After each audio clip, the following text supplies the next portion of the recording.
আজ আমি আপনাদের এমন একটি ঘটনা বলবো যা আপনারা কখনো বা আমরা কল্পনাও করতে পারিনি যে মানুষ এতটা নিকৃষ্ট, এতটা অধম মনের মানুষ হতে পারে। গল্পটা প্লিজ সবার কাজে লাগবে, শেষ পর্যন্ত দেখে যাবেন। বাচ্চাদের জন্য তো আরও বেশি ভয়ঙ্কর। যাদের ঘরে বাচ্চা আছে দয়া করে সবাই চোখে চোখে রাখবেন। বাচ্চাদের কারোর উপর বিশ্বাস করে ছেড়ে দেবেন না, হোক নিজের মানুষ বা পরের মানুষ। বাচ্চারা এখন কোথাও সেফ নেই, কোথাও না।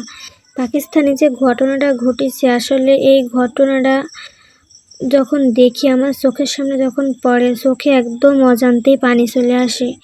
যে মানুষ কতটা অধম, কতটা নিচে নেমে গেছে। খায়েশাত, মানুষের ইচ্ছা পূরণের জন্য 18 মাসের বাচ্চাও পর্যন্ত এখন ছাড় পাচ্ছে না। যখন তার মা কান্না করতেছে, সত্যি তার মায়ের চোখের পানি একদম দেখে সহ্য করা যায়। বিশ্বাস করেন, আমি এই নিউজটা দেখার পরে আমার মাথায় যদি একটাই চিন্তা, একটাই ভয় যে কখন যেন এই ঘটনাটা আমাদের বাংলাদেশে ঘটে যায়। আমি যখন প্রথমে দেখছিলাম, আমি প্রথমে মনে করিলাম এটা আমাদের বাংলাদেশেই ঘটেছে।